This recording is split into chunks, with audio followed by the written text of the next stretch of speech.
Place your hands on a towel on a table, with your thumbs crossed with the affected side on top.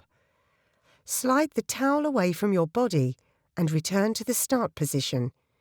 This exercise improves flexion in your shoulder.